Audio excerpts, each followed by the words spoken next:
Você vai assistir agora uma descontraída mensagem de aconselhamento para casais do encontro Renovando os Laços Matrimoniais com o pastor Fabiano Pires.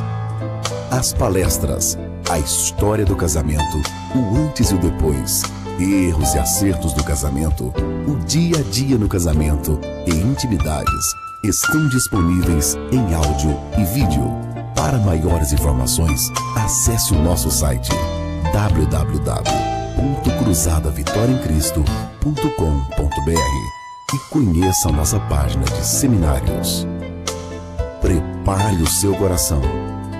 Deus quer falar com você. A história do casamento. Meus amigos e irmãos, que a paz do Senhor esteja convosco.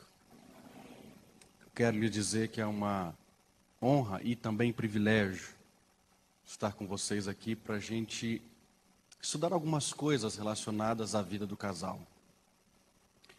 Nós vamos, a partir de hoje, caminhar por assuntos que são pertinentes à nossa vida como pessoas casadas. E nesses 3 dias nós vamos ver coisas muito interessantes. Algumas delas, claro, todos nós já ouvimos e, por que não dizer, praticamos. Outras nós ouvimos, conhecemos, mas não praticamos. E quem sabe pode haver algumas coisas que você ainda não ouviu, mas vai ouvir durante essas ministrações. E para todos quantos estão aqui, eu gostaria que você abrisse o seu material de estudo, a nossa apostila. E nós vamos começar esse encontro para casais com o primeiro tema do nosso material. E esse primeiro tema tem por título a história do casamento. E eu queria que você aproveitasse, ou você abra a sua Bíblia, ou então você leia no próprio material de estudo, Gênesis capítulo 1 e o versículo de número 27, e depois Gênesis 2 e o verso 18. Gênesis 1, capítulo, versículo de número 27, diz assim a palavra: Criou, pois, Deus o homem à sua imagem, a imagem de Deus o criou, homem e mulher os criou. 2 e 18. Disse mais o Senhor Deus: não é bom que o homem esteja só, far-lhe-ei uma ajudadora que ele seja idônea. Amém? Deixa eu começar a ministração nessa noite fazendo uma reflexão introdutória a respeito da nossa atual situação no que se relaciona à vida familiar e, por que não dizer, à vida conjugal. É sabido de todos nós que Satanás, desde o Éden, trabalhou e continua trabalhando a fim de gerar problemas nas relações familiares. E às vezes nós nos questionamos a respeito do porquê Satanás tentou Eva a fazer o que fez e ainda deu subsídios para fazer com que Eva levasse o seu esposo também a cometer o mesmo erro. E talvez numa análise mais simples e superficial fica fácil entender do porquê Satanás fez isso.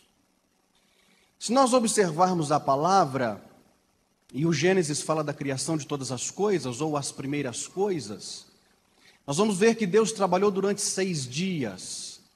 E diz a Bíblia que no 6º dia ele coroou a sua criação, ou seja, é como se ele estivesse dizendo: vou criar o melhor por último. E diz a Bíblia que no 7º dia, depois da criação, ele descansou. Mas nesse 6º dia, Deus resolveu criar o homem e também a sua mulher.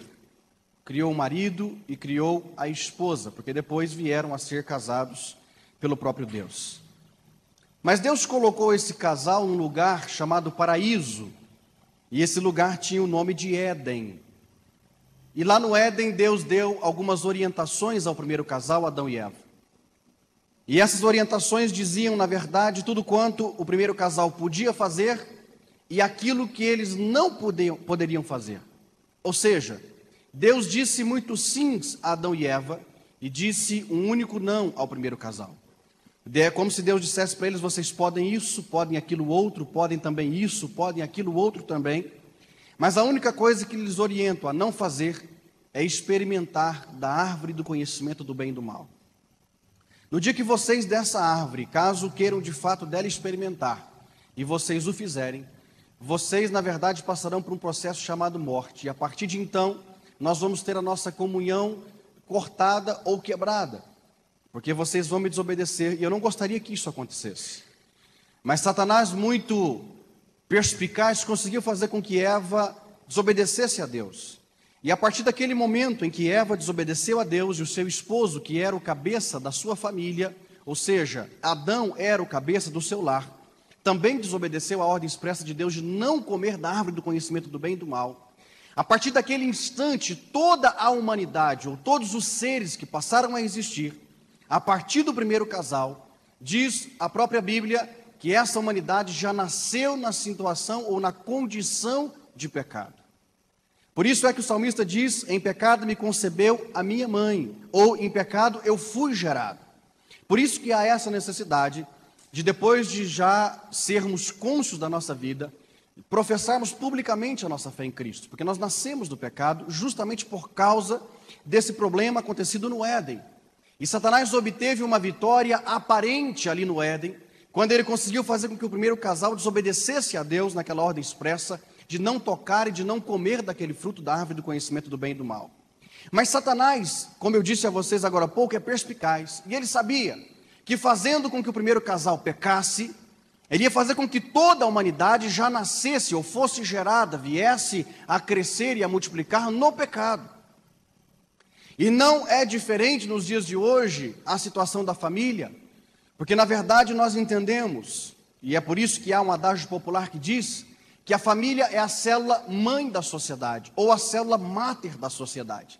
Por que nós dizemos isso? Porque nós comparamos a sociedade com um organismo.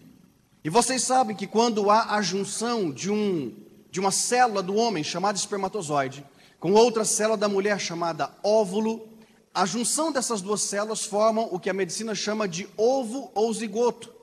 Essas duas células vão se multiplicar e uma transformar-se-á em duas em quatro, quatro em oito, oito em 16, 16 em 32 e daí por diante.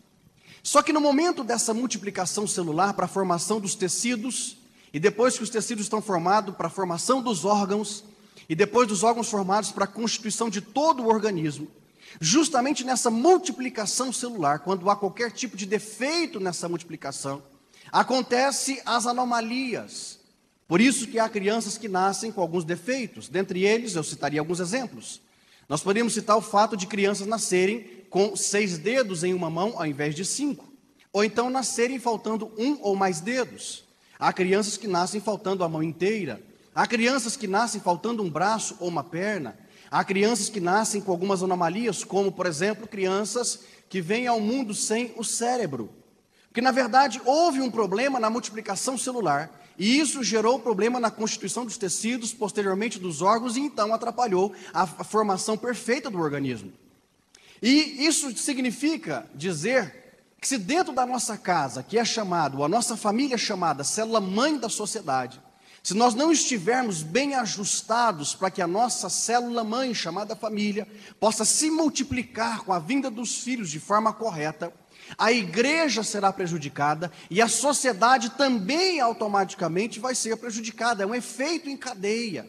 Porque quando não estamos bem em casa, a igreja da qual fazemos parte, ou a entidade religiosa também é prejudicada, porque não conseguimos nos manter relacionalmente de forma saudável, e automaticamente essa forma não saudável de relacionamento gera problemas na sociedade. E Satanás conseguiu projetar todo esse problema, toda essa reação em cadeia, e é por isso que hoje nós estamos passando, talvez, em toda a história da humanidade, pelo período mais caótico de problemas no que se relaciona às unidades familiares.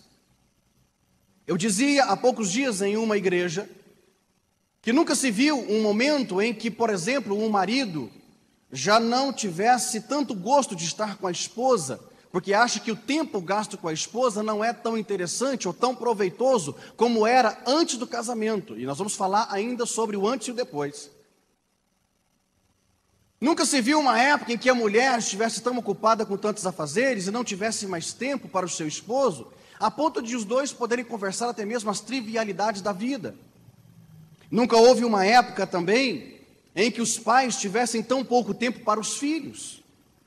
E não é à toa que nós conhecemos aquela historinha que diz que uma criança muito desejosa de estar mais próxima do seu pai, muito desejosa de estar mais aprendendo com seu pai, vivendo com seu pai, brincando com o pai, quem sabe de futebol, saindo para algum evento ou algo parecido. Mas o pai nunca tinha tempo para o filho, porque o pai trabalhava muito e quando chegava no final de um dia de trabalho em casa, ele queria descansar, e o seu descanso era vendo uma televisão, folheando uma revista, ou fazendo qualquer outra coisa, menos estar com o filho. E aquele rapazinho de 8, 10 anos de idade, muito desejoso de estar mais próximo do pai, um dia teve uma ideia. Ele chegou para perto do seu pai e disse: pai, quanto é que o senhor ganha na empresa? E ele disse: mas que pergunta é essa, meu filho? Não, eu só quero saber quanto é que o senhor ganha lá onde o senhor trabalha. Ele diz: eu ganho tantos reais. E ele disse: mas se o senhor pegar esse valor e dividir pelos dias do mês, que são 30, quanto que vai dar por dia? Ele disse: X reais. E se você dividir esse valor pelas horas do dia, que são 24, quanto que vai dar? X reais. E o filho então tirou uma pequena quantidade de dinheiro que tinha no bolso, entregou para o pai e disse: pai, o senhor podia me emprestar um dinheirinho para completar isso aqui, que dê para eu pagar pelo menos uma hora do seu tempo para o senhor ficar comigo? Pelo menos uma horinha. E aparentemente parece ser uma história muito simples, mas configura a falta de tempo dos pais hoje para com os filhos. E eu fiquei muito alegre e satisfeito com as minhas filhas essa semana, porque a minha esposa teve que viajar com uma delas, a primogênita de 9 anos, e eu fiquei com a mais novinha, a Isabela de 6 anos. E nós tiramos um tempo para ficar juntos, e nós saímos juntos, e nós conversamos muitas coisas, e vimos até alguns filmes infantis juntos, foi muito agradável, muito gostoso. E aconteceu que num dado momento da nossa conversa, enquanto víamos um filme, ela disse: papai, eu posso lhe dizer uma coisa? Eu disse: sim, minha filha, diga o que você quiser. Ela disse: pai, o senhor é um homem muito agradável. E eu fiquei surpreso, porque uma criança de 6 anos olhar para o pai e dizer: pai, o senhor é um homem agradável. A minha filha primogênita, Camila, ela um dia escrevendo uma cartinha para mim, elas escrevem muitas cartinhas para mim, e ela escreveu um acróstico, ou seja, ela colocou o meu nome de cima para baixo na vertical, e para cada letra do meu nome ela me deu uma qualidade. Na primeira letra do meu nome, o F de Fabiano, ela colocou famoso. E na hora que eu li aquilo famoso, eu entendi que ela estava querendo dizer que pelo fato de que todos os dias estamos em igrejas diferentes, em cidades diferentes, nós estamos falando para públicos diferentes, quem sabe ela entendeu que eu fosse uma pessoa pública, portanto ela colocou a palavra famoso. Depois no A de Fabiano, ela colocou amoroso, e aquilo me encheu de júbilo. Eu pensei: puxa, eu estou conseguindo transmitir para minha filha tão pequena um sentimento nobre chamado amor. E ela disse que o pai dela é uma pessoa amorosa. E depois ela escreveu no B, bonito, e eu disse: glória a Deus, porque se a minha filha não me achar bonito, quem vai achar? Mas ela colocou bonito, e eu disse amém por isso. Depois no I, ela colocou importante. E aquilo também me fez ficar bastante satisfeito, porque eu pensei: puxa, eu tenho valor para minha filha. Depois no outro A, ela colocou amigo. E se existe uma coisa que eu e a minha esposa, a irmã Flávia, temos feito todos os dias, é procurar fazer com que as minhas filhas entendam que não pode existir nessa sociedade, ou no hall de amigos, ou de pessoas conhecidas, no ciclo de amizades, pessoas mais importantes na vida delas do que eu como pai e a Flávia como mãe. Nós temos ensinado às nossas filhas desde cedo que nós temos que ser os principais amigos delas. E ainda tão pequenas, nas nossas conversas que temos cotidianamente ou corriqueiramente, eu sempre deixo isso bem claro: minhas filhas, vocês têm toda a liberdade com o papai e com a mamãe para perguntar, para questionar, para tirar dúvidas, para aprender, o que vocês quiserem. Nós queremos ser os seus melhores amigos. E a minha filha colocou então no A do meu nome, amigo, e eu dei um glória a Deus, disse graças a Deus por isso. Depois no N de Fabiana, ela colocou nota 10, aquilo me fez marejar os olhos. Puxa, se a minha filha tivesse me dado nota 0, nota 1, nota 2, aquilo teria me arrasado, mas ela me deu nota 10. Isso significa que de fato eu tenho procurado fazer com que a nossa relação familiar seja boa para mim e boa para elas. E ela então me deu uma nota que ela achou que de fato configurasse essa nossa relação entre pai e filha. E depois no O, ela escreveu orador. Ela queria dizer, meu pai ora. Porque todos os dias, além do culto doméstico que temos, eu, Flávia, Camila e Isabela, nós também temos períodos de oração específicos. E não é uma ou duas vezes apenas que elas me pegam orando por dia. E todas as vezes que elas me vêm orando, elas entram no quarto, então no meu escritório, às vezes querem alguma coisa. Algumas vezes até ajoelham para orar um pouquinho, não conseguem ficar muito, mas fica ali com o papai e com a mamãe. Isso significa, queridos irmãos e amigos, que nós precisamos fazer com que a nossa família esteja na escala das nossas prioridades. Humanamente falando, não existe nada mais importante do que a nossa casa, do que a nossa família. E não é à toa que nós temos essa preocupação, e as igrejas estão acordando para essa problemática toda, da falta de tempo dos pais para com os filhos, dos filhos para com os pais, do esposo para com a esposa e vice-versa. Por isso que há essa necessidade de encontros como esse, e há a necessidade da urgência de palestras nessa área. E aí eu queria começar então esse encontro para casais falando da história do casamento. E nós lemos 2 textos de Gênesis que falam a respeito da criação, e eu disse que no 6º dia Deus coroou a criação com a criação do homem e da mulher. Mas veja que a Bíblia diz que Deus primeiro criou o homem, e depois de uma fração de tempo, que não se sabe qual fração é essa, Ele resolveu criar a mulher. Mas antes de criar a mulher, Deus disse uma sentença. Deus promulgou uma sentença dizendo, não é bom que o homem esteja só. O próprio Deus, que foi o criador do ser humano, já percebera que não era bom que o homem estivesse só. E aí um dia Deus, no seu relacionamento pessoal com Adão, resolve dar-lhe uma tarefa. E chama Adão e diz, Adão, tem uma tarefa para ti. E ele disse, sim senhor, o que o senhor quer que eu faça hoje? Eu quero que você dê nome aos animais. E ele disse, pois bem, eu farei isso. E Deus disse a Adão, o nome que você der aos animais, assim ficará. E ele disse, Deus, então o senhor vai mandando os casais e eu vou colocando o nome. O senhor me dê aqui a inteligência necessária e eu vou colocando nomes nos animais. E Deus começou a mandar os casais de animais, e o primeiro casal que veio, Adão olhou e disse, bem, você vai se chamar boi e você vaca. Assim ficou. Veio o segundo casal e ele olhou e disse, você vai se chamar cavalo e você égua. E assim ficou. Veio o terceiro casal e ele disse, você se chamará gato e você gata, e assim ficou. E Deus foi mandando os casais de animais e Adão foi dando nome aos animais. Só que eu faço uma conjectura em cima desse texto, que enquanto Adão dava nome aos animais, ele percebeu que para cada ser irracional macho, havia um outro ser irracional fêmea. E Adão sabia que o único ser racional que Deus criou para habitar a terra, fora ele. O único ser que Deus criou para ter um contato tão íntimo com ele, foi o próprio Adão. Mas para Adão, que era a coroa da criação do próprio Deus, não havia uma semelhante a ele. E conjecturo eu que Adão deve ter pensado, puxa, mas para cada ser irracional macho, Deus fez uma companheira, Deus fez uma fêmea. Mas para mim, que sou o ser racional, aquele que Deus criou para ter comunhão íntima de fato com ele, aquele que Deus criou para estar se relacionando com ele, eu não tenho uma companheira. Só que Deus já tinha promulgado a sentença, não é bom que o homem esteja só.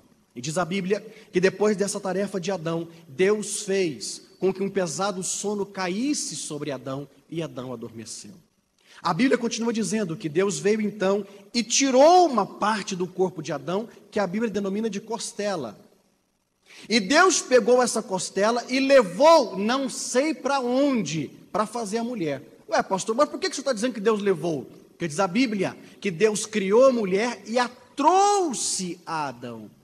Porque na verdade Deus tirou uma parte de Adão, e a Bíblia diz que o homem se une à sua mulher, formando os dois uma só carne. Deus tirou uma parte de Adão, levou para um lugar que não se sabe onde, fez a mulher e trouxe de volta a Adão.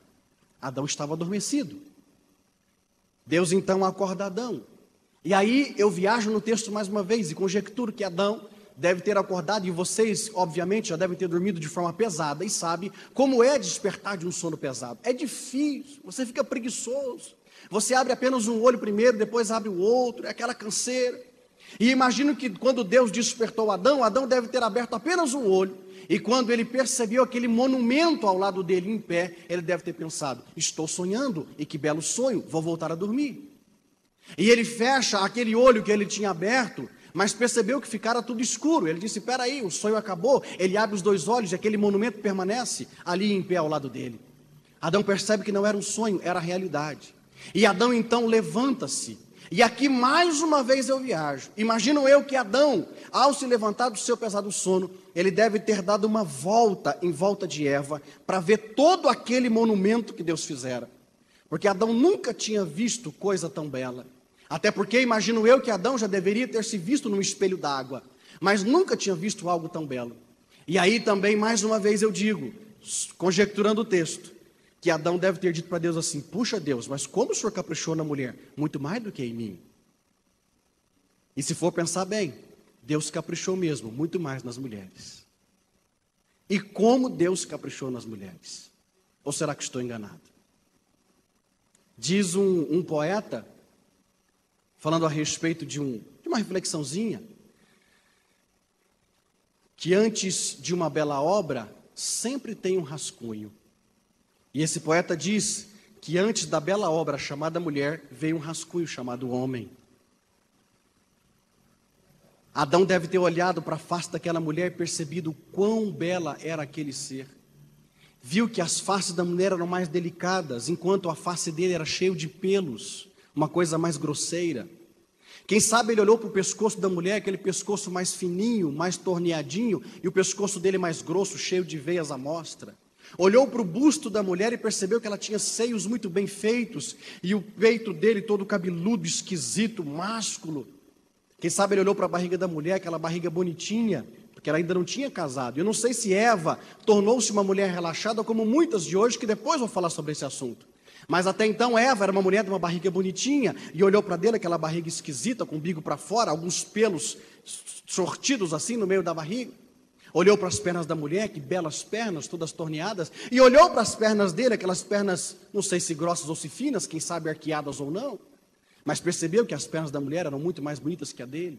E ele foi fazendo uma comparação e disse, por certo, ao final de toda essa comparação: Deus, obrigado pelo grande presente que o Senhor me deu. Porque de fato Eva veio para Adão como um presente.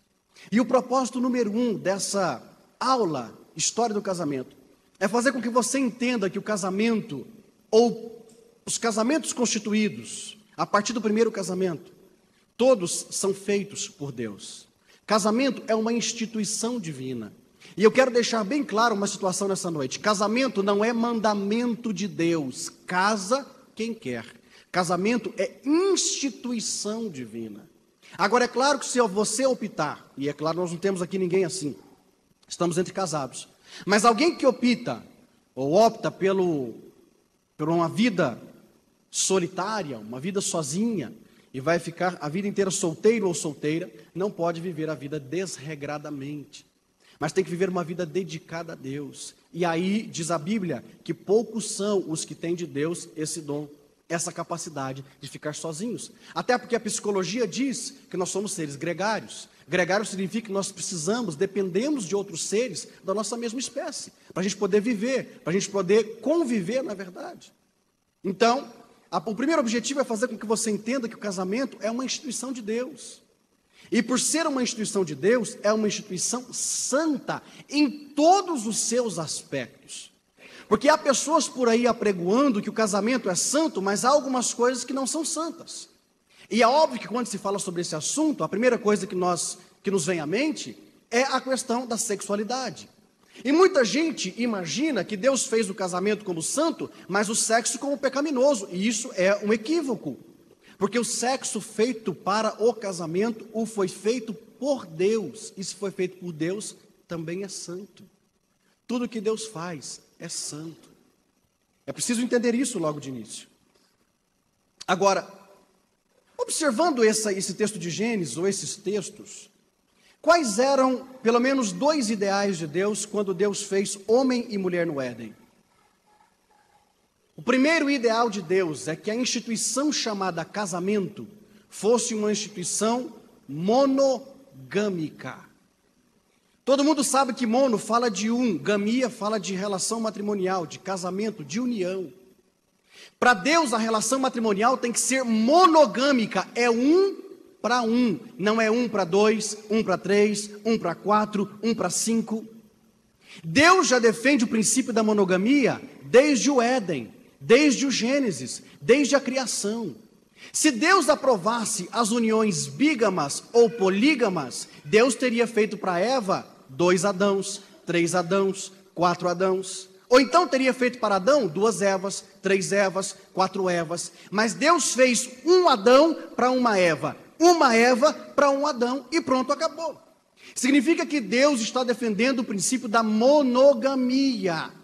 E atrelado, bem juntinho a esse princípio da monogamia, Deus está defendendo o princípio da virgindade, que é um assunto hoje fora de moda. Quase não se fala mais nas igrejas. Mas eu gosto de falar sobre o assunto porque a Bíblia defende o princípio da virgindade, e se a Bíblia defende é porque Deus defende, se Deus defende eu tenho que defender. Nunca foi ideal de Deus que o homem conhecesse outras mulheres antes de se casar. Nunca foi ideal de Deus que uma mulher conhecesse outros homens antes de se casar. Sempre foi o ideal de Deus que o homem esperasse o momento certo, que a mulher esperasse o momento certo, para que os dois, unindo-se pelos laços do matrimônio, pudessem se conhecer sexualmente falando. Nunca foi e nunca será ideal de Deus que o homem conheça outras mulheres e que a mulher conheça outros homens antes da relação matrimonial. Mas existe um outro ideal de Deus quando Ele cria Adão e Eva aqui. É o princípio da heterossexualidade. Observe que Deus fez um macho e uma fêmea e um macho. Deus não fez 2 machos para se unirem pelo casamento e nem 2 fêmeas. Deus fez um macho e uma fêmea. Princípio da heterossexualidade. Deus nunca foi e nunca será conivente com esse ensinamento equivocado aí fora, dizendo que há um terceiro sexo, que os homossexuais e as lésbicas são pessoas extremamente normais nas suas atitudes, e isto está contrariamente a todos os ensinamentos da palavra, no que se relaciona às uniões matrimoniais. Para Deus só há 2 sexos, é macho e fêmea. E um homem tem que se unir a uma mulher com um homem. Não é homem com homem, nem mulher com mulher. Se Deus aprovasse, por exemplo, o homossexualismo, teria feito para Adão, outro Adão. Ou teria feito para Eva, uma outra Eva. Se Deus aprovasse o bissexualismo, Ele teria feito para Adão, uma Eva e outro Adão. Porque aí ele poderia se relacionar com um homem e com uma mulher. Mas Deus fez macho e fêmea, defendendo então o princípio da heterossexualidade. Agora, na Bíblia Sagrada, nós conhecemos muitas questões de Deus através de um povo específico chamado Israel. E se nós conhecemos muito de Deus através de Israel, eu quero tirar algumas informações importantes a respeito dessa nação chamada Israel, no que se relaciona às relações matrimoniais e familiares. Eu queria que você abrisse a sua apostila, ou material de apoio, na página 10, para que nós estejamos vendo algumas coisas interessantes a respeito da vida dessas pessoas. Olha só, está escrito aí: é crido e ensinado entre os estudiosos da história que houve épocas na humanidade em que o governo matrimonial, ou seja, o governo da casa, era matriarcal, ou seja, a mulher como chefe da casa. Mas também é crido e ensinado que na maioria das épocas de toda a história da humanidade, o governo não era matriarcal, e sim patriarcal, ou seja, o homem como cabeça da sua casa. E o homem como chefe da casa tinha algumas prerrogativas. A mulher, por exemplo, era considerada por ele como sua propriedade particular. Os filhos da mesma forma, e inclusive quem dava nome aos filhos era o homem. A mulher não podia nem opinar, a não ser que o marido lhe pedisse uma opinião.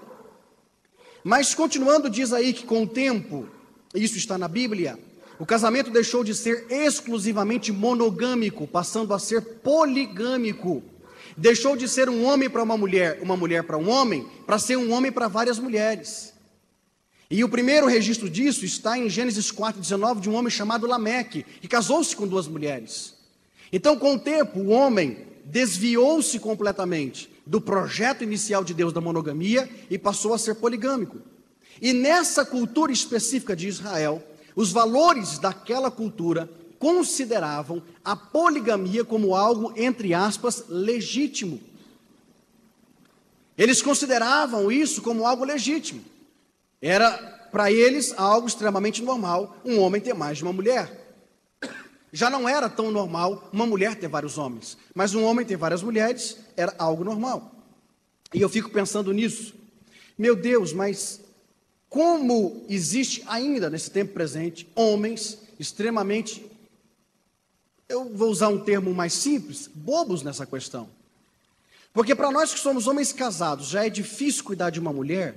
Imagina o camarada ter 2, ter 3, ter 4, 5, ou então como um rei que eu vi uma reportagem esses dias, que ele estava sentado no seu trono, do lado direito ele tinha 13 esposas, e do lado esquerdo a sua próxima esposa, que naquele dia eles iriam se casar, era a 14ª. E eu fico pensando, puxa, já é difícil a gente cuidar de uma mulher, porque imagino que todos os homens que estão aqui nessa noite devem comungar com o meu pensamento, com as minhas ideias. Não é fácil cuidar de uma mulher, imagine cuidar de várias mulheres.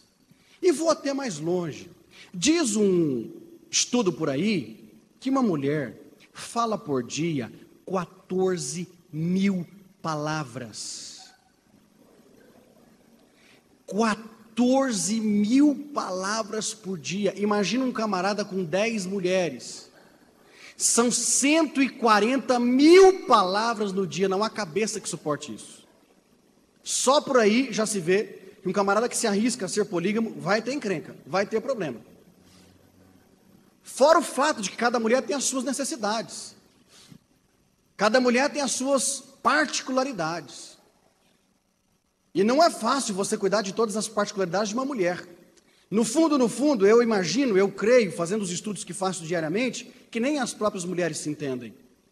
Porque se existe um ser complexo nesse mundo, chama-se mulher. Mas venhamos e convenhamos, nós homens não vivemos sem elas, é óbvio, né? Claro, cada qual com a sua devida esposa, não é? É bom que deixe claro isso. Pois bem, continuando, já os nossos valores aqui da cultura brasileira não nos permite ver essa prática da poligamia como algo normal. Ou será que alguém tem visto por aí, na sua igreja ou em qualquer outro ambiente de trabalho, um camarada com 2 esposas, andando para lá e para cá? Ou quem sabe com 3, com 4, com 5? Ninguém vê isso, porque isso não faz parte da nossa cultura brasileira. A lei, no Antigo Testamento, condenava então os casamentos mistos. Isso Deus condenava. Já que o povo tinha a sua cultura, Deus respeitava a cultura. Só que Deus tinha leis muito pormenorizadas a respeito dos casamentos mistos. Deus não aceitava que alguém da nação de Israel casasse com outra pessoa que não fosse da nação de Israel. Porque o receio de Deus é que, principalmente, homens que se casassem com mulheres que não fossem judias, essas mulheres, porque a mulher de fato, quando se casa, ela tem todas as prerrogativas para ter o camarada aqui na palma da mão. E Deus sabe disso. E sabedor disso, o que Deus fez? Colocou uma ordem: não se casem com outras pessoas fora da nação de Israel, principalmente vocês homens. Se casar com mulher fora, a mulher vai te desviar do meu caminho e vai fazer você adorar deuses, como há diversos relatos no Antigo Testamento. Porque a mulher de fato exerce domínio sobre o homem quando ela quer. Ou será que eu estou enganado? A mulher exerce. A mulher sabe colocar um homem aqui na palma da sua mão, basta ela querer. Então Deus condenou os casamentos mistos. Mas junto com a poligamia, que era algo cultural da época, vinha também o concubinato. O que era o concubinato na época? Era a situação de um homem que era casado com uma mulher e tinha amantes. Nós poderíamos usar esse termo hoje, amantes, mas com a permissão da própria esposa. Eu queria saber se nós temos alguém aqui nessa noite, alguma mulher, por exemplo, que gostaria de dividir o seu esposo com outra mulher. Ou quem sabe um homem gostaria de dividir a sua esposa com outro homem. Mas na época era a cultura. A mulher era casada com um camarada, mas às vezes ela própria dizia: olha, eu vou trazer para você aqui a minha escrava e você fique com ela. É mais uma mulher para você. Já imaginou isso? Uma mulher chegando em casa e trazendo uma outra tiracola, o marido diz: ué, quem é essa pessoa? Não, eu trouxe mais uma mulher para você, porque ao invés de você ficar só com uma, você vai ficar com 2 em casa. Na verdade, as concubinas eram amantes com a permissão da própria esposa.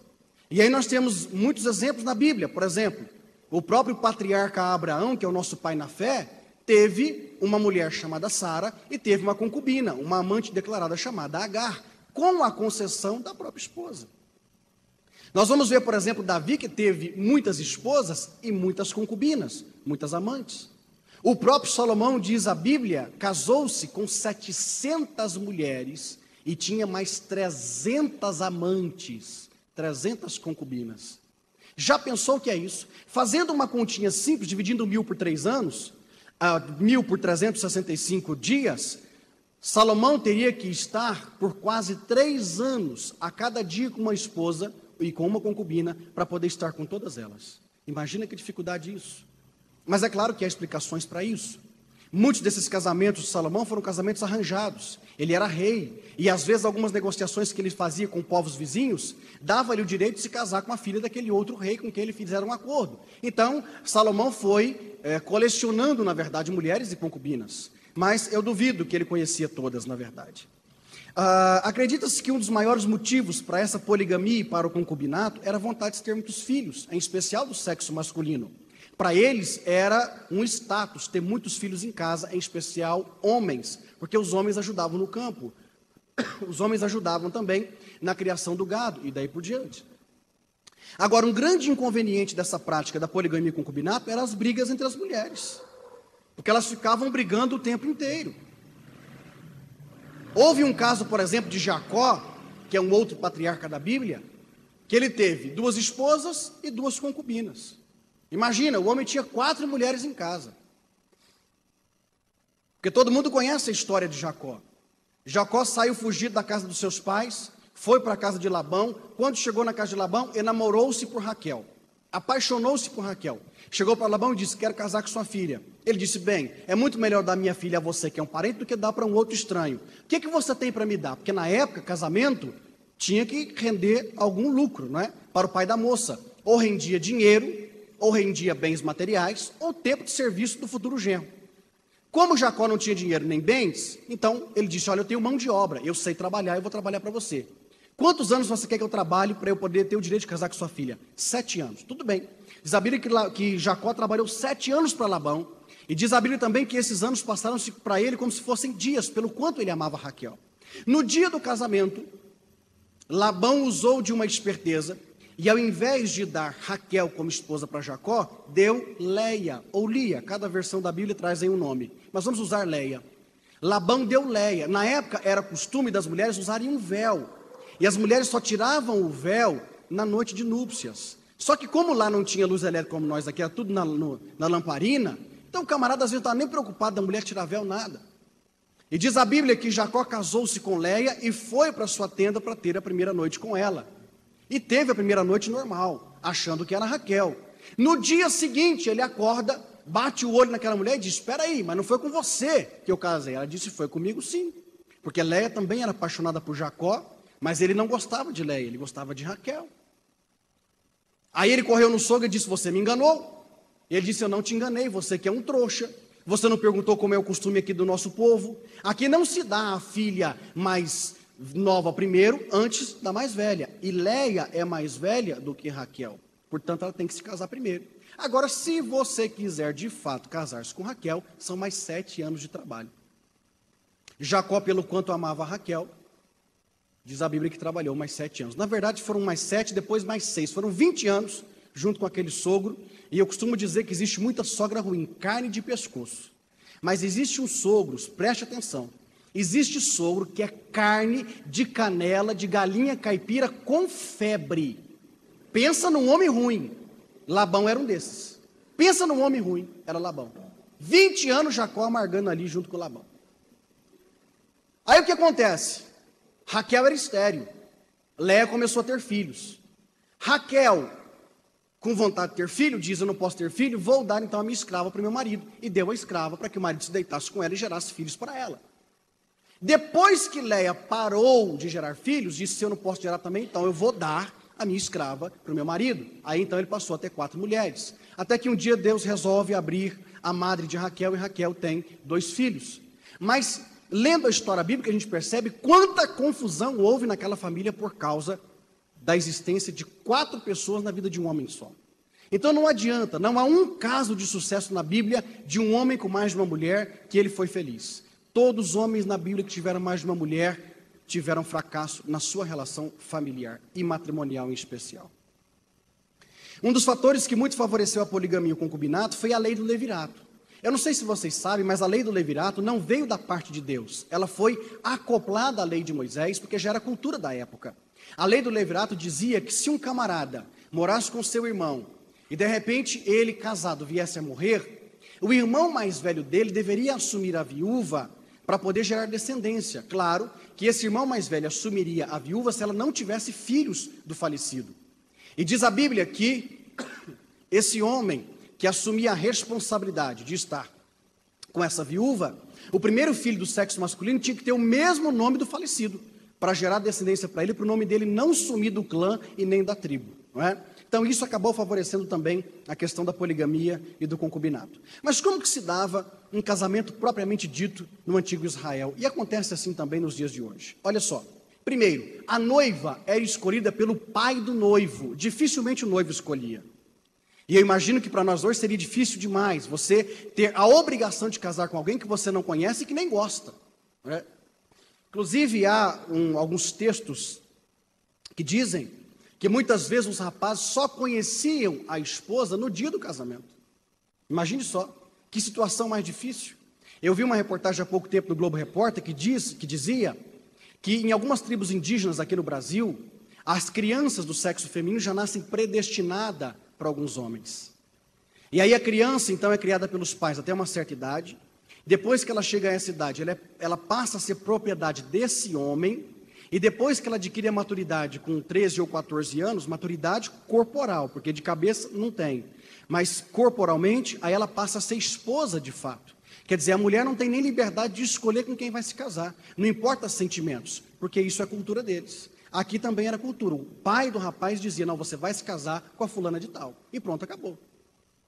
Se o noivo suspeitasse, no período do noivado, de infidelidade da noiva, ela passava por uma prova chamada prova da água amarga. Está em Números 5, do versículo 11 em diante. Diz esse texto bíblico que quando o camarada era tomado pelo espírito de ciúmes, porque no período do noivado ele suspeitava que a mulher estava traindo ele, que a noiva estava traindo ele, e para eles lá o noivado era muito sério, como é até hoje, é tudo feito em contrato, não é essa brincadeira de hoje que os jovens ficam de noiva, acaba o noivado. Noivam, acaba o noivado. Noivam, acaba o noivado. Não existia isso lá. Lá era tudo em contrato. E uma mulher, inclusive, que terminasse, que rompesse o noivado com o seu noivo, era considerada viúva. Porque, na verdade, o noivado era quase como se fosse, de fato, um casamento.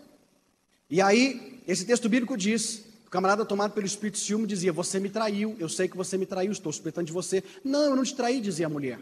Então, nós vamos diante do sacerdote. O rapaz trazia, então, o homem trazia a mulher diante do sacerdote, e dizia, olha, estou suspeitando que ela me traiu, e eu quero que ela passe pela prova da água amarga. Aquele sacerdote pegava uma vasilha com água, denominada água santa, e ele pegava pó do chão da tenda, e colocava, então, dentro dessa água, denominada água santa. E ele perguntava para aquela mulher, você de fato traiu o seu noivo? Ela dizia, não, eu não traí. E então o sacerdote dizia o seguinte, então você vai tomar essa água, chamada água amarga, porque agora está com terra, e ela vai entrar dentro de você. E eu quero dizer o seguinte, quando ela entrar, se você de fato não tiver traído o seu noivo, nada vai te acontecer. Tem um porém. Se você tiver traído o seu noivo, e você estiver mentindo para ele, e para mim também, que sou sacerdote de Deus, essa água vai entrar em você, vai inchar o seu ventre, ressecar os seus órgãos reprodutores, e você nunca vai poder ter filhos, e vai ser considerada dentro da nossa nação como uma mulher maldita. Não há nenhum caso bíblico que demonstre que uma mulher passou por essa prova, mas existia a lei, era a cultura deles. Mas isso é só um precedente. É dito, inclusive, que uma noiva só podia ser repudiada se fosse, então, dada essa carta de divórcio. É dito também que se o noivo morresse, ela era considerada, então, viúva, eu acabei de dizer isso. Estabelecia-se o dote que o rapaz pagava ao pai da moça. Tinha um dote, dinheiro, bens materiais ou serviço. O noivo também era obrigado a dar algum presente de valor à noiva, já prevenindo a viuvez. Porque se no período do noivado ele viesse a falecer, ela era considerada viúva. E viúva naquela época não se casava tão facilmente como se casa hoje no Brasil. Era difícil se casar. Então, nesse caso, ela tinha que ter um meio de se sustentar sozinha, e ela se sustentava com esse valor que era dado pelo noivo. No dia marcado para o casamento, o noivo saía da sua casa, ia com os amigos até a casa dela e buscava ela, e vinham numa procissão. Nesse percurso na procissão, eles vinham com tochas, isso era à noite, e eles então vinham cantando músicas alegres e dançando pela rua fora até a casa do pai do rapaz. Quando chegavam na casa do pai do rapaz, eles eram cumprimentados, principalmente no caso o noivo, eram cumprimentados pelos convidados que já estavam ali para a festa. Eles passavam a noite inteirinha em danças e jogos, mas a moça era reclusa num quarto separado para se preparar para o casamento no dia seguinte. Ela ficava lá com as suas amigas e com as suas escravas, quando ela tinha escravo. No dia seguinte, então, ela toda preparada para o casamento, vinha para junto dos convidados, eles se casavam, recebiam as bênçãos do pai do rapaz, tá? Eles eram cumprimentados pelos convidados, inclusive recebendo presentes. Aí a noite todinha era daquele dia passado em jogos e danças, e eles comemoravam o casamento por uma semana inteira. Eu disse agora há pouco que Jacó, quando se casou com Leia, teve que esperar passar uma semana para poder se casar com Raquel. Aliás, não disse isso, né? Mas estou dizendo agora. Quando Labão disse, se você quiser casar com Raquel, espere passar o tempo do seu casamento com Leia, aí você se casa. Então, depois de uma semana, ele casou-se com Raquel. Porque era praxe deles comemorar o casamento durante 7 dias. Imagina a agonia de Jacó, querendo casar com Raquel e ter que ficar 7 dias ainda comemorando o casamento de uma mulher que ele nem gostava. Mas, fazer o quê? No dia seguinte, então, havia, após o casamento, um banquete, não é? E os que faltavam entregar presentes, entregavam os presentes. Durante, inclusive, a cerimônia do casamento, e posteriormente, eles gostavam de esmagar uma romã ou jogar semente nos noivos, nos recém-casados. Aí isso simbolizava fertilidade e prosperidade. E aí, então, o casal poderia se retirar para a noite de núpcias. E aqui há um detalhe interessante. E aqui eu encerro essa palestra. Há um detalhe interessante. Diz a Bíblia que os lençóis sujos de sangue da primeira noite de núpcias eram guardados pelo pai da moça. Aí aqui eu quero entrar em alguns assuntos interessantes com vocês. Porque na verdade, diz a Bíblia que a moça, após a sua primeira noite de núpcias, pegava o lençol, dobrava bonitinho, entregava na mão do papai para o papai guardar. Por quê? Porque ela tinha receio de que algum dia aquele camarada não viesse mais a querer estar casado com ela e viesse a difamá-la dizendo que ela não era mais virgem quando se casou com ele. E aí quando o camarada chegava a dizer isso, olha, falar para o sogro dele, não quero a sua filha mais, porque quando eu me casei com ela, ela não era virgem, não é? E aquilo era uma desculpa esfarrapada para ele sair desse casamento. Aí o pai da moça ia lá dentro, pegava o lençol e dizia, aqui colega, ó, aqui está o lençol sujo de sangue da primeira noite de vocês. Diz a Bíblia que esse camarada era obrigado, inclusive, a pagar uma multa ao pai da moça e permanecer casado com ela. Era uma situação difícil, no meu ponto de vista. Porque a mulher ia ter que conviver com um camarada que não gostava dela. Ou não gostava, ou então já não queria mais aquela relação. Não é? Só que veja bem, o que eu quero falar com isso na verdade? É que existe uma concepção equivocada na nossa cultura de que toda mulher, quando se casa e ela é virgem, tem que sangrar na primeira noite. Isto é uma concepção equivocadíssima. Por que é que uma mulher sangra numa relação sexual? Por alguns motivos. Agora, diz por aí que uma mulher é virgem quando ela tem um ímen. E o que é o ímen, pastor Fabiano? Segundo a ciência, o ímen nada mais é do que uma fina película, uma pele bem fininha, que Deus mesmo projetou no órgão sexual da mulher, para que essa mulher, na medida que ela fosse saindo da fase de criança e passando pelas fases, até chegar à adolescência, juventude, fase adulta, ela pudesse estar protegida, em especial de infecções. E o ímen ajuda a mulher a estar protegida. Agora, segundo um estudo que eu fiz, há catalogado mais de 4.000 tipos de ímens. E existe um tipo específico chamado ímen complacente. Sabe o que é o ímen complacente? É aquele ímen que não se rompe nem com uma relação sexual. Aí é necessário que a mulher seja levada a uma ginecologista para que ela ou ele, dependendo do médico, faça uma pequena ruptura com o instrumento cirúrgico dentro do seu órgão genital para romper aquele ímen, para que ela possa ter uma relação normal. Existe, obviamente, dentro da literatura médica, todas as orientações necessárias a esse respeito, dizendo, inclusive, que nem todas as mulheres virgens que nunca tiveram relação sexual com o homem propriamente dito, sangram na primeira noite. Até porque nem todas as mulheres têm o ímen rompido na primeira noite, porque ela pode ter um ímen complacente. Ou quem sabe ela é virgem no sentido de nunca ter tido uma relação íntima, no entanto ela perdeu o ímen fazendo exercícios normais, às vezes fazendo exercício corporal, quem sabe andando de bicicleta, pelo fato de o ímen ser muito fininho, a pele se rompeu. Então, na verdade, ter ímen para a mulher não significa que ela é virgem. Agora, estudando mais profundamente esse texto, do porquê que as mulheres sangravam naquela época, e por que muitas mulheres sangram ainda hoje na primeira noite de núpcias, mesmo não sendo virgem mais quando se casam, e chegou-se à conclusão, e eu inclusive cheguei, claro, a essa conclusão, de que na verdade muitas mulheres sangram por falta de tato do próprio homem, de cuidado do próprio homem. Que vocês vão ver no decorrer de todos os estudos, que eu vou falar sobre esse assunto com mais pormenores, mas Deus fez coisas lindas no corpo da mulher que o homem não tem. Eu disse a vocês no início que Deus privilegiou muito a mulher em detrimento ao homem. Deus fez no organismo da mulher 2 glândulas que ficam nos pequenos lábios da região vaginal, e essas glândulas chamam-se glândulas de Bartholin. Sabe para que servem essas glândulas? Para gerar lubrificação vaginal para o ato sexual marido e mulher.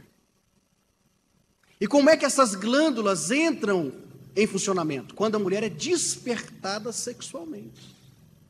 Aí as glândulas entram em funcionamento, lubrificam a região, para que o homem possa ter uma relação normal com a sua esposa. Quando ele não tem esse cuidado, quando o homem não tem esse tato com a sua esposa, e já quer fazer igual o pato, que dizem por aí que o pato, ele sobe em cima da pata, quando ela pensa que o negócio vai começar, o pato já caiu para o lado com a perninha tremendo assim.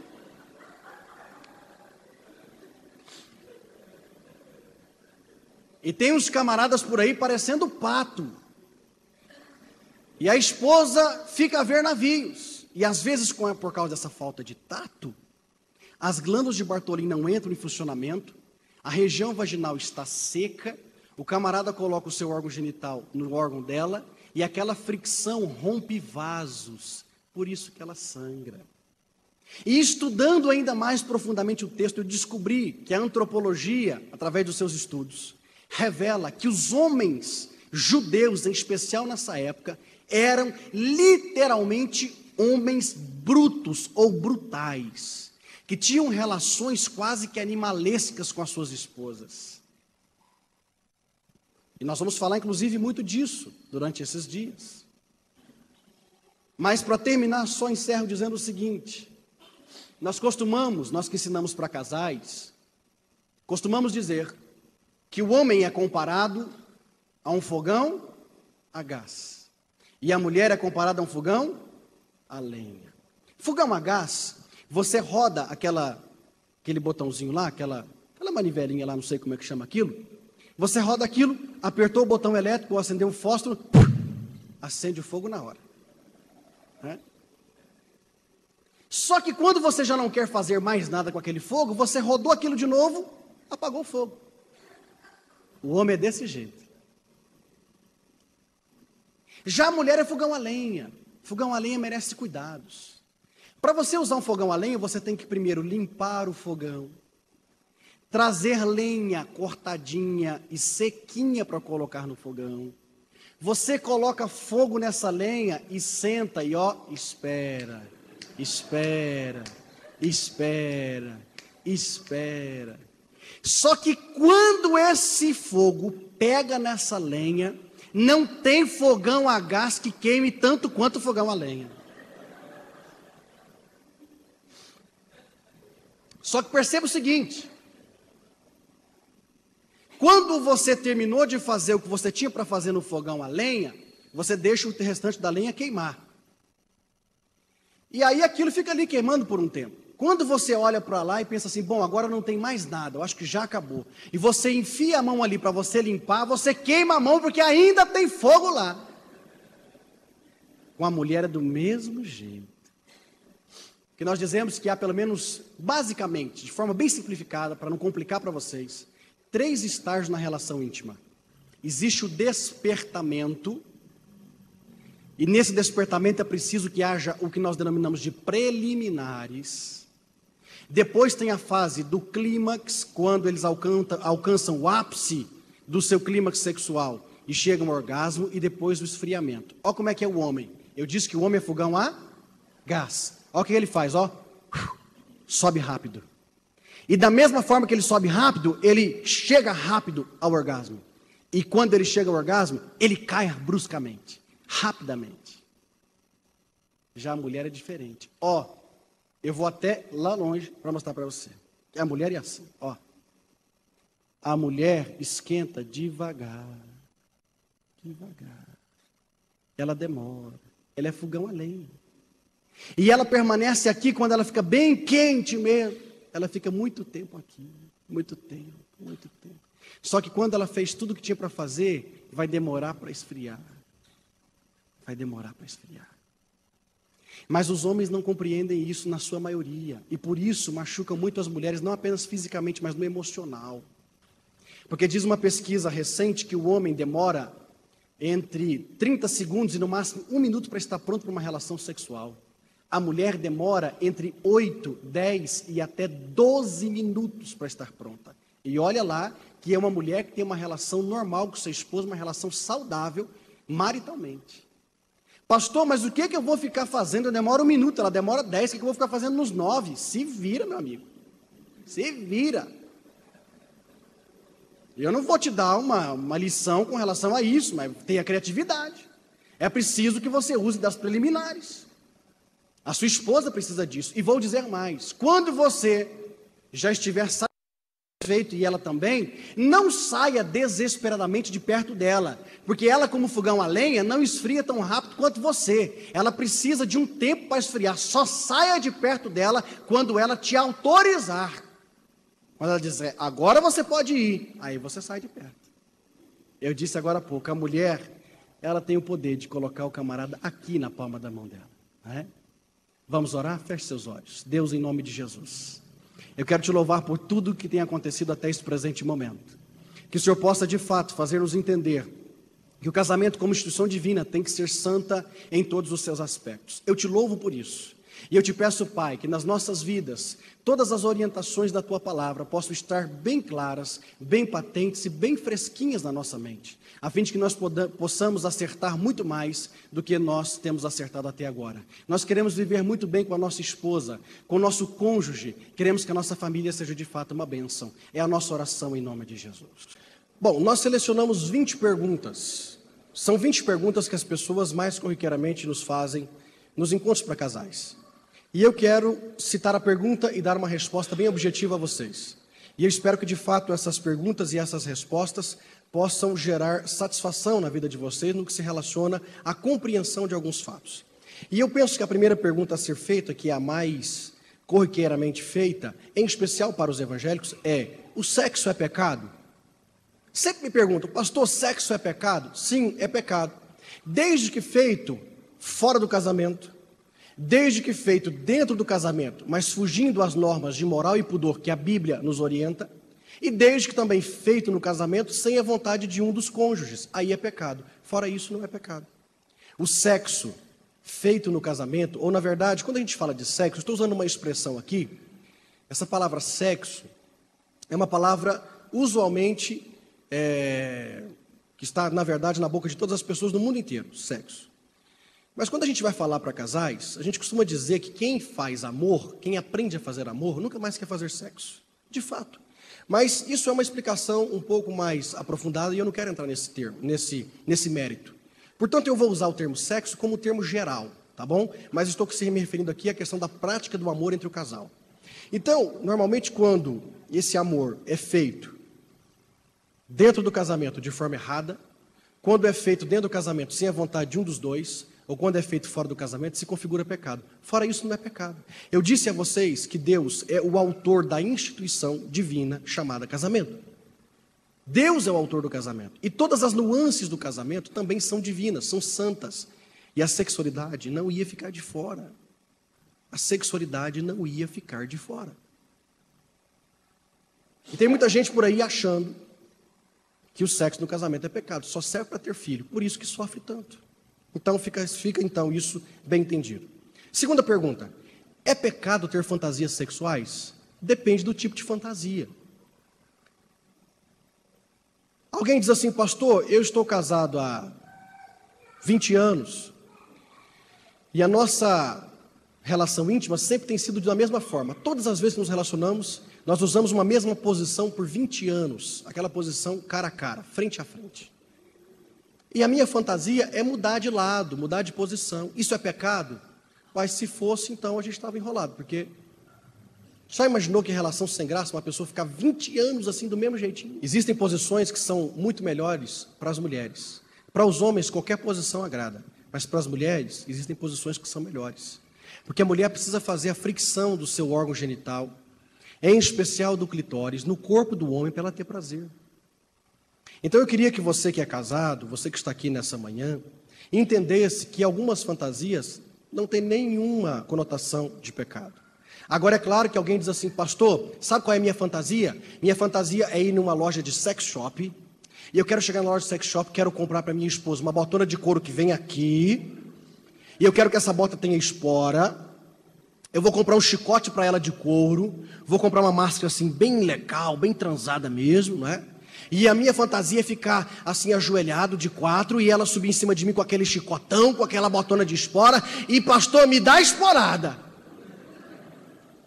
Eu acho que esse camarada deve ter algum parafuso a menos na cabeça. Não é possível um camarada querer se sujeitar a um tipo de situação dessa. Né?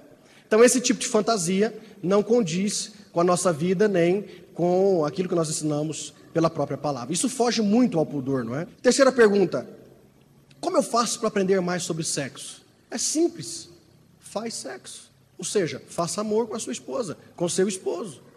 Tudo na vida a gente só se especializa fazendo. E a relação íntima não é diferente. Você vai se especializar na relação íntima praticando essa relação íntima. Agora é óbvio que você vai praticar com seu cônjuge, que fique bem evidente. Aí, eu coloquei 3 observações com relação a isso. Primeiro, una-se ao seu cônjuge nesse desejo de conseguir satisfação e tirar o maior prazer possível da relação íntima, porque ninguém é melhor para te ajudar do que o seu próprio cônjuge. Então, una-se com seu cônjuge a fim de ter satisfação plena nessa área. Segundo, se preciso, converse com o seu pastor, com a sua pastora ou com um conselheiro matrimonial que vai poder te ajudar nessa área. Porque essas pessoas estão especializadas para te ajudar nessa área. Então, se preciso, converse com elas. E terceiro lugar, leia bons livros. Mas para você ler bons livros, peça a recomendação de quem lê. E aí, é claro que eu vou fazer o meu merchandising. Nós temos 2 livros. Um eu escrevi com a Flávia, chamado Sexo para Mulheres, e um outro que eu estou lançando agora, chamado Sexo para Homens. São livros que trabalham essa área da sexualidade e que abrem a mente dos casais no que se relaciona à bênção do sexo na relação matrimonial. Então, leia bons livros e peça a recomendação para que você possa fazer essa leitura. Quarta pergunta, Deus fez o sexo só para a procriação? As relações íntimas só servem para a gente poder gerar filhos? É óbvio que não. Olha, o desejo sexual que você tem pela sua esposa, pelo seu esposo, quem deu para você foi Deus. Agora, Deus não te deu um desejo apenas de ter relação íntima para gerar filhos. Deus te deu desejos e você pode satisfazer esses desejos íntimos através das suas relações íntimas com o seu cônjuge. Seria uma vida muito sem graça para nós e Deus seria, na verdade, um sádico se Ele tivesse dado para nós desejos que a gente não pudesse satisfazer. Já pensou Deus colocando em nós desejo sexual e lá do céu olhando assim, eu vou judiar com essa turma, eu vou colocar desejo dele, mas eles não vão poder se satisfazer. Só vai poder ter relação no dia que a mulher tiver feto para poder ter filho. Só. E não vai poder mais. Já imaginou? Uma pessoa, por exemplo, que tem aí seus 3, 4 ou 5 filhos. Já não tem, vai ter filho mais. Aí vai passar a vida inteira sem ter uma relação íntima com desejo, mas não podendo satisfazer, porque só pode para ter filho. Uma bobagem, não é?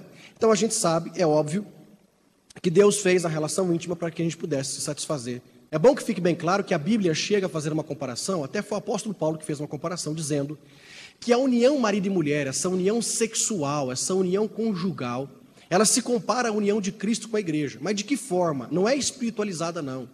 É porque a relação de Cristo com a igreja, que é a noiva, é tão íntima. Jesus conhece tão bem a sua noiva, que é feita uma comparação. Nós, como homens e mulheres casados, nós temos também que ser íntimos uns dos outros. íntimos a ponto de que, de repente, as pessoas possam, de fato, olhar para nós e dizer, puxa, a relação matrimonial deles é tão bonita que pode, de fato, ser comparada com a união de Cristo com a igreja. Paulo fala isso em uma de suas cartas. Quinta pergunta. O sexo é para ser feito só de uma forma? Eu já disse e repito. É uma questão muito pessoal de cada pessoa.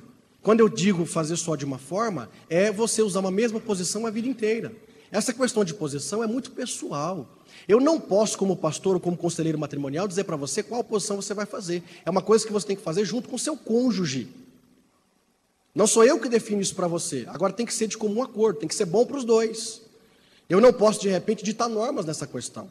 E não só eu, mas todos os pastores, os ministrantes para casais, os conselheiros matrimoniais, que são idôneos, que eu conheço, têm a mesma opinião. Nessa área, eu não posso meter minha colher. Eu não posso dizer para você que isso você tem que fazer ou não tem que fazer. É você que resolve com o seu cônjuge. Então, essa questão de posição e essa questão de local também é muito pessoal de vocês. Mais uma pergunta. A excitação clitoriana, ou seja, feita no clitóris, é uma espécie de masturbação? Tem gente que fala assim para mim, pastor, eu não posso despertar a minha esposa pelo clitóris, senão eu vou estar masturbando a minha esposa. Quem disse isso para você? Que bobagem é essa? Se Deus deu o órgão para a mulher que só serve para despertar nela prazer e gerar esse prazer na mulher, ele tem que ser usado. Agora, a forma também como você vai usar é uma questão pessoal de vocês. Eu não dito normas com relação a isso. E a Bíblia também não. Mas se Deus deu, é para usar. Vocês têm que usar. E eu fico com dó das mulheres, porque às vezes a mulher gostaria tanto de uma atenção especial nessa área e o marido não dá atenção. Aliás, há maridos que nem sabem que a mulher tem isso. Ah, pastor, o que é isso? Sim. Eu já encontrei casos, por exemplo, em aconselhamentos, que a mulher não sabia que ela tinha 2 orifícios diferentes na região vaginal. Que ela tinha um orifício chamado vagina e que ela tinha um orifício chamado uretra. Porque pela uretra, a única coisa que ela faz é expelir para fora do organismo a urina.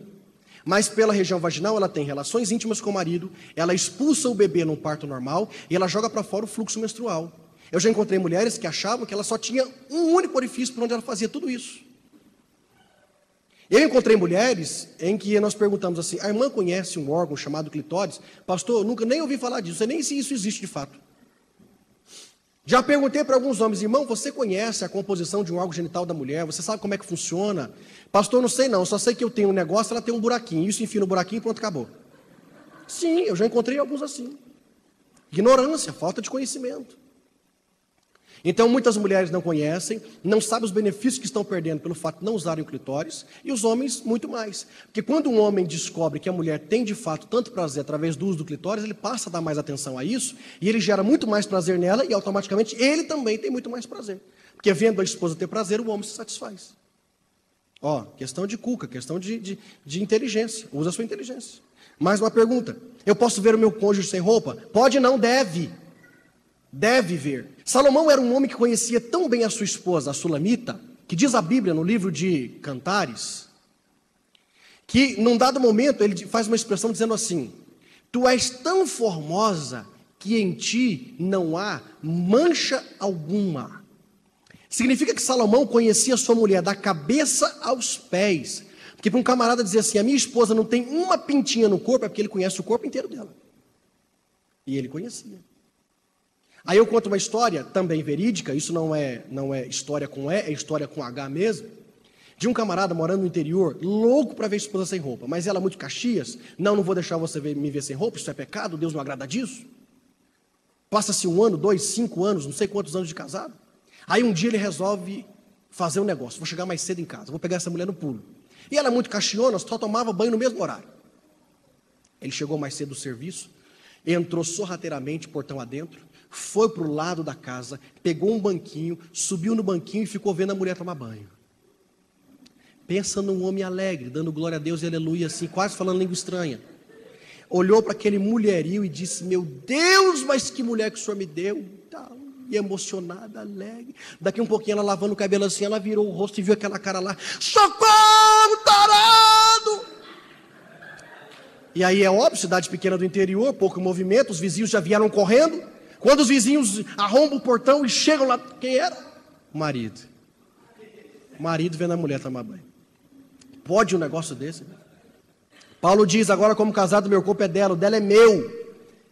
Se eu não ver a minha esposa sem roupa, ninguém vai ver. Se ela não me ver sem roupa, ninguém vai ver. No livro Sexo para Mulheres e Sexo para Homens, a gente recomenda, inclusive, que não apenas cada um dos cônjuges se olhe no espelho para conhecer, se você nunca fez isso, mas que você dê liberdade ao seu cônjuge para te olhar de cima e embaixo, para te conhecer detalhes. Saber quem é você de fato, saber o que é que essa pessoa tem na mão. Essa bobagem de não poder ver, não poder fazer. Tanta gente sofrendo, eu fico com dó das pessoas, porque as pessoas têm uma visão tão equivocada da fé. Vivem uma vida medíocre na fé, porque acham que estão pecando. Volto a dizer, é claro, a gente não pode infligir as normas de moral e de pudor. Mas, estando dentro dessas normas, vamos viver abundantemente, irmão. Pode-se ter relação sexual no dia da ceia ou antes de ministrar a palavra? Pode não, vou repetir, deve. O camarada vem tomar ceia domingo à noite. Quando é domingo à tarde, ele tem aquela relação assim, bem gostosa, e chega aqui alegre, dando glória a Deus, aleluia, arrebentando com o inferno. Pensa num cara que vem alegre de casa. É óbvio que se vocês vão tirar o dia para jejuar, antes da ceia, aí é diferente. Vocês vão se abster dessas questões carnais para se consagrar a Deus. Mas não estando jejuando, de preferência já marque aí na agenda, dia de ceia, qual que é o dia de ceia? Tal domingo, então já marque. Esse dia tem que ter um estouro de balões lá em casa antes do culto. Para você vir alegre, dando glória a Deus. Pastor Vilela vai achar o máximo, chegar aqui, puxa, mas aí povo alegre, né? Melhorou demais essa ceia, ué. O povo está assim mais animado, só falta voar aqui dentro da igreja. E antes de ministrar a palavra, qual o problema? Ora, se eu sou uma carne com a minha esposa, eu sou uma carne, nós não somos duas, somos uma. Se eu sou uma carne, não importa qual horário, em que momento, eu posso ter relação em qualquer momento. Mais uma vez digo, a não ser que estejam se dedicando à oração e à consagração. Outra pergunta, quando devemos nos abster do sexo? Quando nós não devemos praticar sexo? Quando não temos que ter relações íntimas? Paulo dá a recomendação em 1 Coríntios dizendo que quando vocês se consagram. Mas eu posso acrescentar algumas coisas. Por exemplo, por causa de doença, enquanto um dos cônjuges está doente, não é hora de ter relação íntima. Quem sabe por causa de uma recuperação pós-operatória, a pessoa fez uma operação, então vou me recuperar primeiro para depois a gente ter uma relação íntima. No caso de uma gravidez de risco, porque eu quero dizer inclusive para as irmãs que estão grávidas, ou que vão ficar grávidas um dia, que não é pelo fato de que ficou gestando, pode ter relação não, viu? Pode sim, normal. Há mulheres, por exemplo, que têm relação quase que minutos antes de ir para a sala de parto, não tem problema nenhum. Desde que se saiba como se faz para não machucar a esposa e em especial a criança que está ali dentro. Agora, quando a mulher tem uma gravidez de risco, aí é diferente. É bom que se abstenha da relação sexual, para não gerar problemas, tá? Ou também, quem sabe, por causa de cansaço, ou simplesmente na falta de desejo. Nem a gente que é homem, parece que se a esposa chegar assim e dizer, hoje eu quero você. Hoje eu não estou. Eu estou para baixo, não estou legal. Tem dia que você não quer, ué. Então, tem os dias que você quer, os dias que você não quer. O dia que não quer, pronto, acabou. Ele ou ela tem mau hálito e isso me incomoda. O que eu faço? Ué, tem que dialogar, tem que conversar. Porque realmente na relação íntima é preciso haver aqueles momentos de carícias, beijos, abraços, apertos, etc.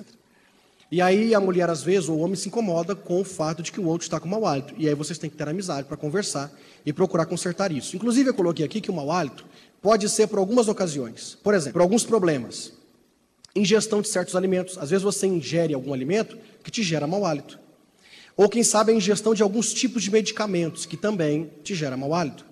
Fumo e bebidas alcoólicas. Quem fuma e quem bebe sempre está com um hálito desagradável. Não é o nosso caso, que somos crentes, mas quem fuma e bebe sempre está com um hálito desagradável. Dentes ou gengivas mal cuidados e infeccionados. Isso gera mau hálito.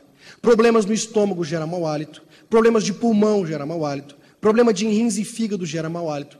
Tudo são questões que geram mau hálito. Então procure ajuda urgente para você ter um benefício nessa área. O que eu posso fazer para ficar mais tempo a sós com ele?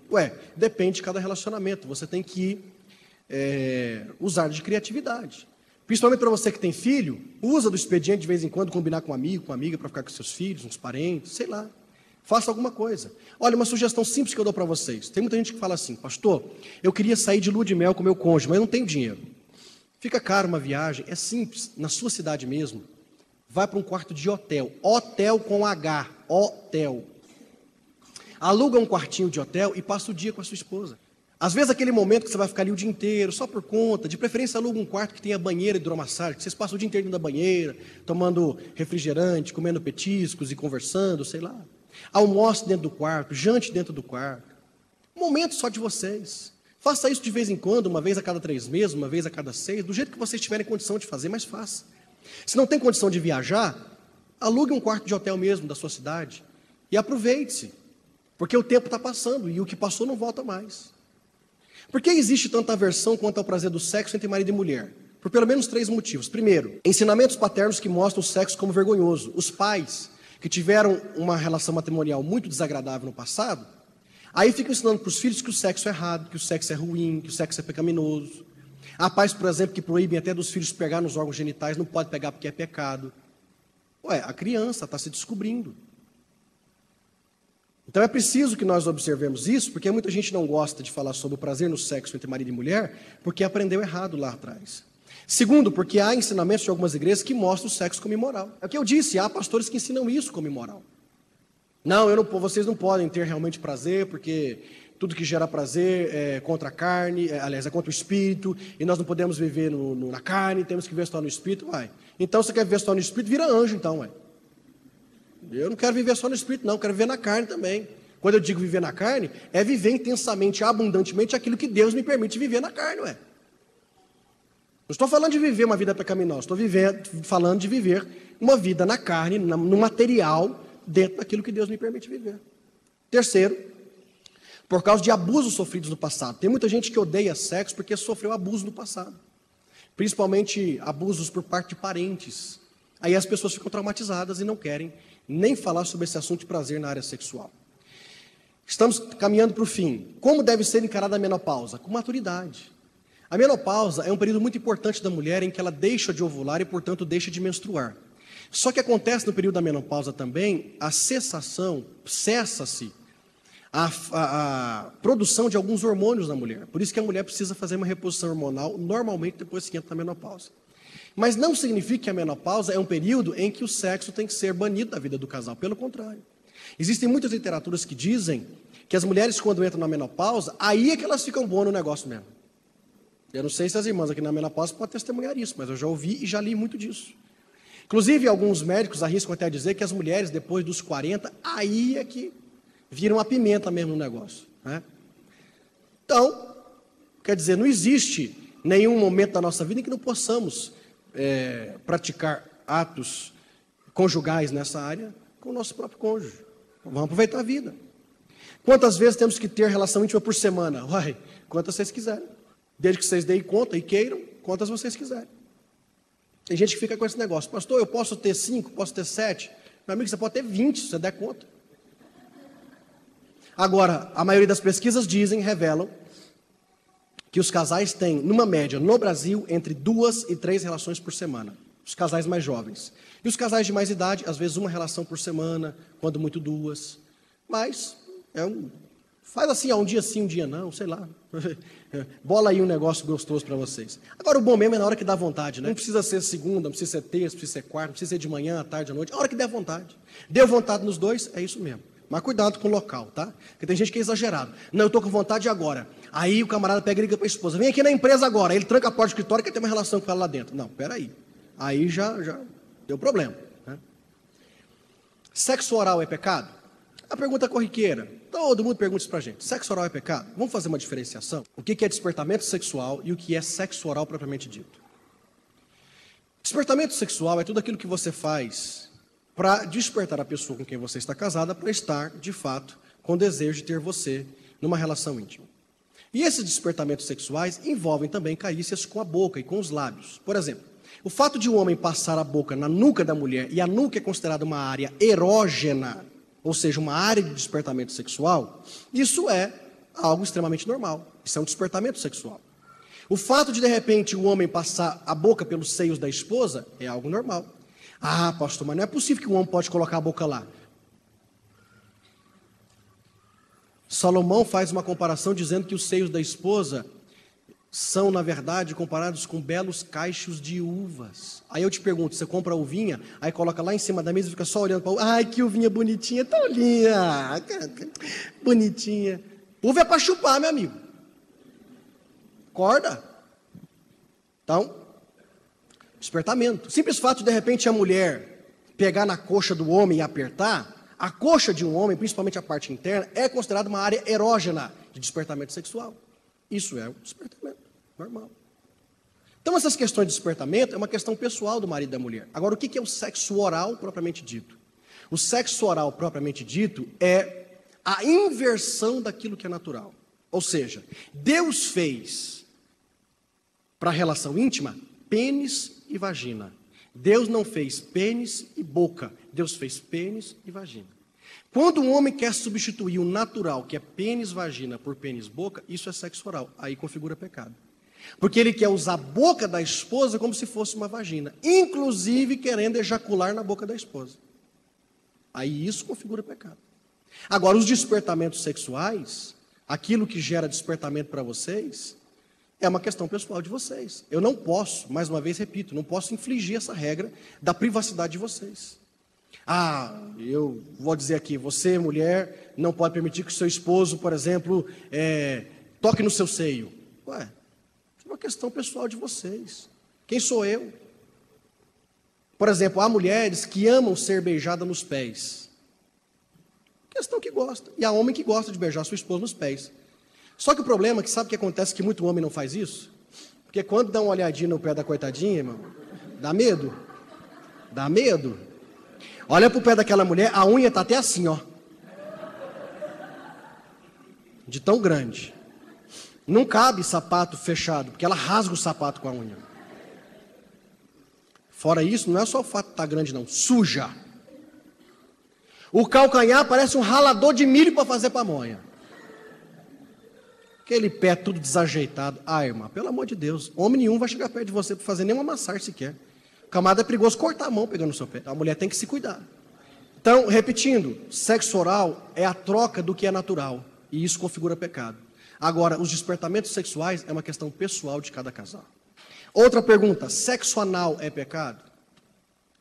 Aí eu vou te dizer uma coisa, a Bíblia não legisla sobre esse assunto. Que é isso, pastor? Não. Se você pegar Romanos 1:1, aliás, Romanos 1, que é o texto que as pessoas mais usam para falar de sexo anal, Deus não está falando de sexo anal homem e mulher. Deus está falando de sexo anal entre dois homens. Sodomia é sexo entre homens. Mas não é porque a Bíblia legisla sobre isso, não legisla sobre o assunto, que a gente vai praticar achando que é normal, porque não é. Eu disse que Deus fez como natural pênis e vagina. Deus não fez pênis e ânus, fez pênis e vagina.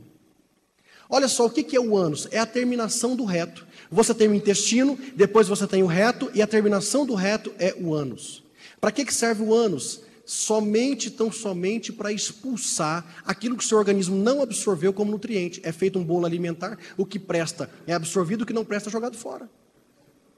Outra coisa, conversando com médicos, inclusive cristãos, eles me disseram o seguinte: pastor, nós nunca aconselhamos nenhum casal, ainda que não seja evangélico, a ter relação anal.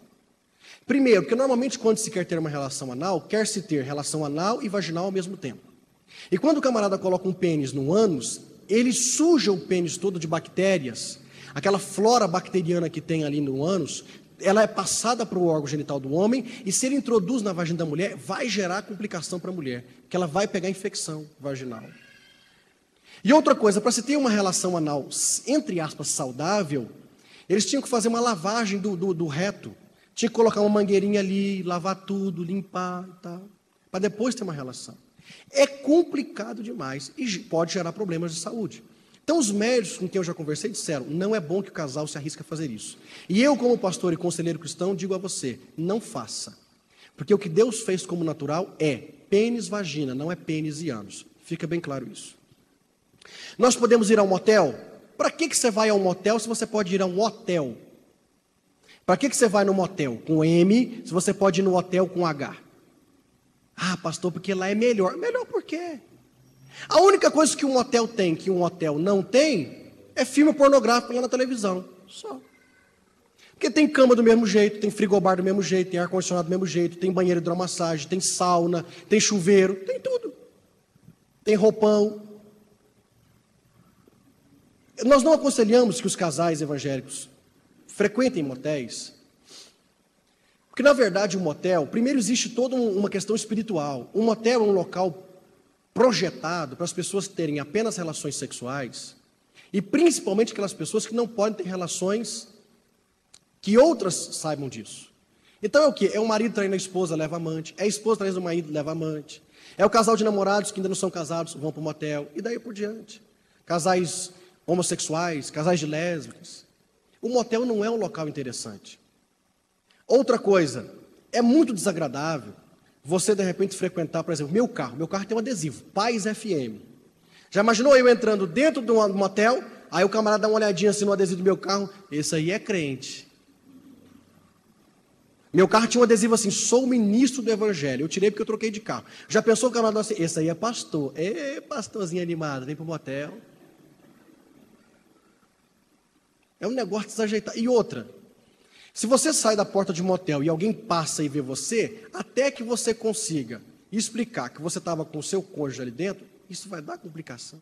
Então, por tudo isso e por muito mais, a gente não aconselha que os casais, de fato, vão para um motel. Vai para um hotel.